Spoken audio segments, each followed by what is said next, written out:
Recognizes the vice chair of the subcommittee, the gentleman from Texas, for 5 minutes for questions. Thank you, Mr. Chairman. Mr. Novak, thank you for being here. According to a December 2022 Government Accountability Office, GAO, report, the federal government is the largest energy consumer in the United States, with about 350,000 federal buildings, which are using over 344 trillion with the T BTUs of energy and 119 billion gallons of water in 2021 alone. GAO also found that only 1 out of 27 government agencies, only 1, actually using their compliance tracking system, DOE's compliance tracking system, only 1 agency actually met the energy and water use evaluation requirement, meaning, bottom line, that taxpayers' dollars are being wasted, even with all those plans for all those agencies. Have you ever heard the term, the best laid plans of mice and men? I have. You have. That's quoted from Robert Burns' 1785 Scottish poem. You know that, and $7 will get you a cup of coffee at Starbucks, now that you know that.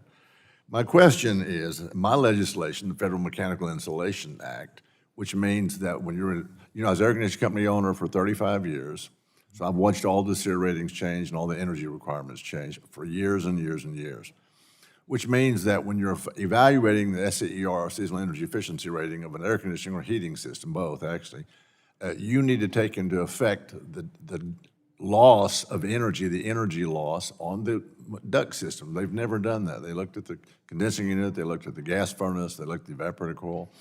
So they never actually looked at the installation on the ductwork part. So this legislation, we aim at increasing energy efficiency in federal buildings while saving taxpayer money. And so do you agree with that? That would be a noble thing for us to want to do? I do. It is a gap in the current NECPA auditing scope. You betcha. And so Section 433 of the Energy Independence and Security Act establishes a time frame, also, this is another gotcha for the consumers, establishes a timeline to phase out fossil fuel in federal buildings. Now, you said earlier comments that people who had electric heat in the Northeast, when the winter was so secure and they lost power, they froze to death. If they had natural gas, they could at least they could run for example, fireplace or something in there if they needed to. Crack a window, we always tell everybody, so that the carbon monoxide doesn't build up. So without intervention, if we don't get this bill passed where we figure in all the SEER requirements, without intervention, what might be the potential impacts on grid reliability if that 344 trillion BTUs currently supplied by fossil fuel was entirely shifted to the federal grid? What do you think the outcome of that would be?